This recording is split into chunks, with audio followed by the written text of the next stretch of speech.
This video explains how to fix blue screen errors on the LG Gram book using proven Windows troubleshooting techniques. Follow these steps to resolve blue screen of death issues and improve system stability. So whether you're performing updates, you're getting an IRQR not less or equal message, K-mode exception not handled, kernel data in-page error, a lot of errors pertain to this problem, and we're going to go ahead and jump into what should hopefully be a pretty straightforward process, guys, and we're going to go ahead and jump right into it.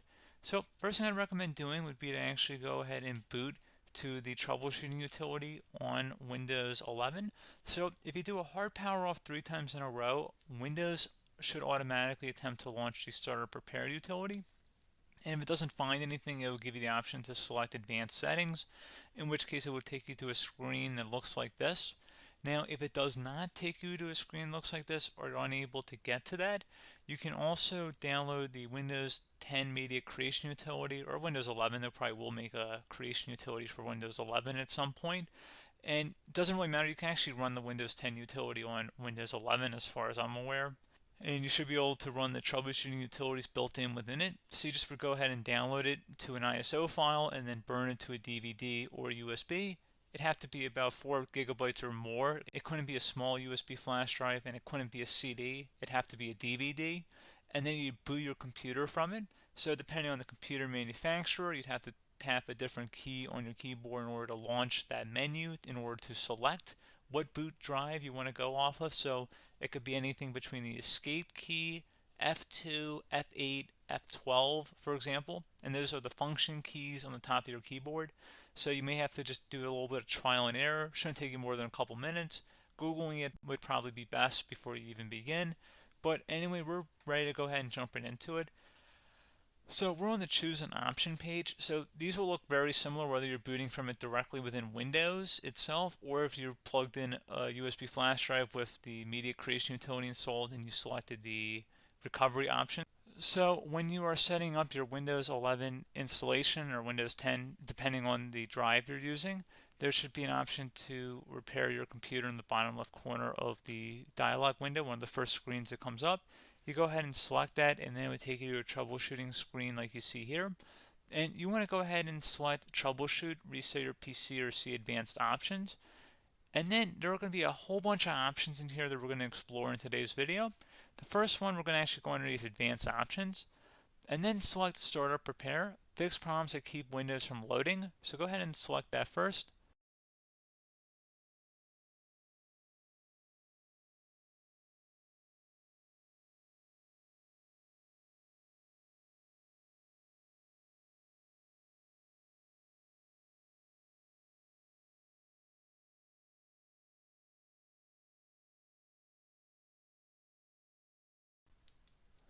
Okay, so you can see it could not repair our PC. That was our first option we could try. Something else, if we go back into advanced options here and then select troubleshoot, we're going to go underneath advanced options again. You can go ahead and actually access safe mode by selecting startup settings. And then if you select the restart button, you have the option on the screen select safe mode with networking, which will give you a key on the screen. It'll tell you which key to press to enter that. I believe it's the F7 key. It'll do that for you. I'm not going to go over that in today's tutorial because I don't really want to go into safe mode, but you're more than welcome to attempt that by going into here and then selecting restart. Again, it'll launch another screen. It'll say what key do you want to press, and it'll give you like 7 or 8 different options, and you want to select safe mode with networking. There's also an option for a command prompt too, but that's going to be something we're going to cover later in this video, and we don't even have to go through that in order to access it. So that's why I'm not going to really push for that, because unless you know exactly what's causing the problem, you probably don't need to go into safe mode. Unless you're trying to recover files, in which case then you definitely can go into safe mode, but we're trying to actually recover our computer here. So I hope that makes sense. Something else we can also try here as well would be to uninstall updates, remove recently installed quality or feature updates from Windows. So if you go ahead and select that, you can uninstall the latest quality updates, which generally is the more day-to-day updates. Feature updates are the less regularly released ones, like the big ones. I would equate it to service packs in like Windows 7 and Windows Vista and Windows XP. So larger updates that occur once or twice a year at most. And the quality updates are more just a regular update. So probably obviously depend. It'll take longer if you're going to try and uninstall the latest feature update versus quality update, and maybe you don't need to go back that far. So just giving you guys a couple of pointers with that. Something else you can also look at here, and we're going to jump into the command prompt in a little bit, but you can select System Restore, which will use a restore point recorded on your PC to restore Windows. And this is something I would highly recommend here, guys. So select Next. Assuming you have a restore point saved on your computer, you go ahead and select the most recently created one, and you'll select Next, and then you'll select the drive. You shouldn't actually have to select the drive. You can scan for affected programs, but we're going to keep it all default here, and then we're going to select Finish. So once started, System Restore cannot be interrupted. Do you want to continue? I think we're going to select yes. I don't think we have anything better to do on our computer right now, so just give it a moment here to initialize. It will take a couple minutes to run, obviously depending on how large your hard drive is and how much is saved on the System Restore point. So just give it a couple minutes here.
Okay, so you can see System Restore completed successfully. The system has been restored. Your documents have not been affected. Click the Restart button to restart your computer. Go ahead and select Restart.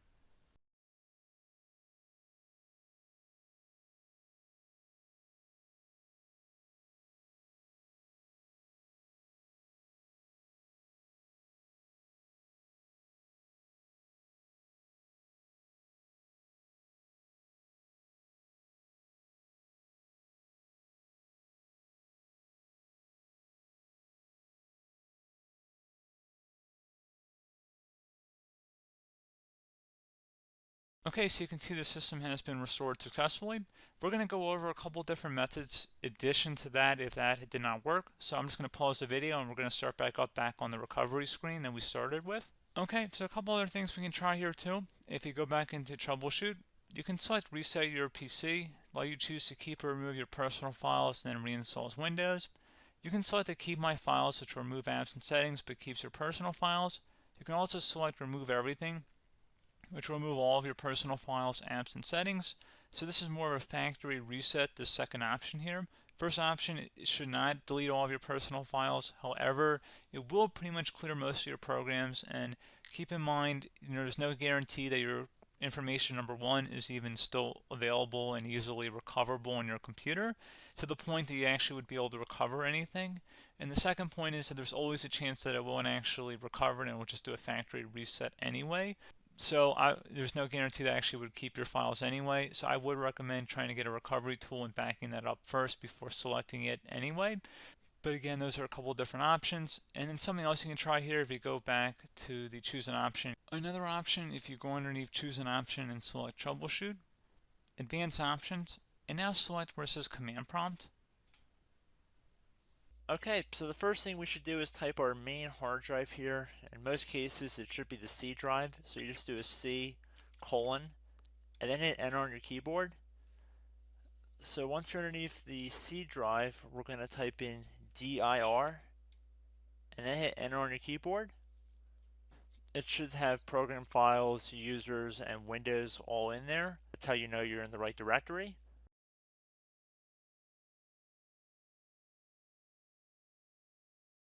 In some cases, it might be the D drive as well, so just keep that in mind.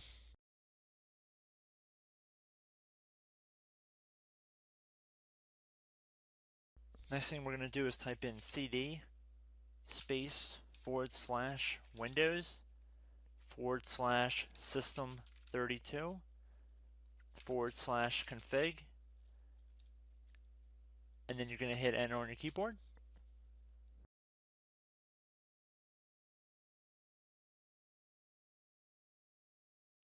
So now you're going to type md space backup. If you've seen other tutorials, it might also say to put down md backup. That's because the backup name is pretty common when you want to back something up. So you can name this whatever you want, doesn't have to be backup. So if you've already made a backup folder in the past, you could do backup 1, for example. So once you're done setting the name you want the backup to be called, hit enter on your keyboard again.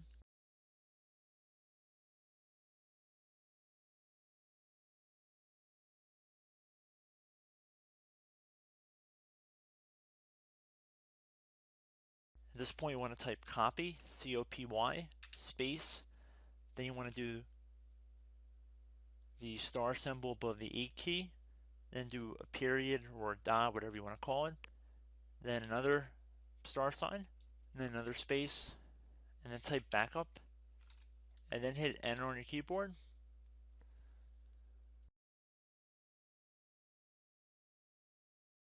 Now you want to type cd reg back, REG BACK, and then hit enter on your keyboard.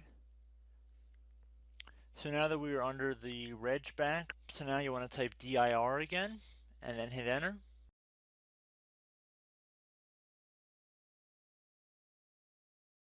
So now at this point we're going to type copy again. So copy, space, star sign,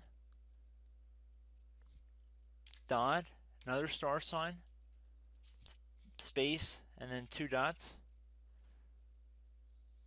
So we're going to type copy, space, star sign, dot, sign, star sign, dot, dot, and then hit enter on your keyboard again. So for overwrite, you want to overwrite all. So type A on your keyboard, so capital A, and then hit enter on your keyboard.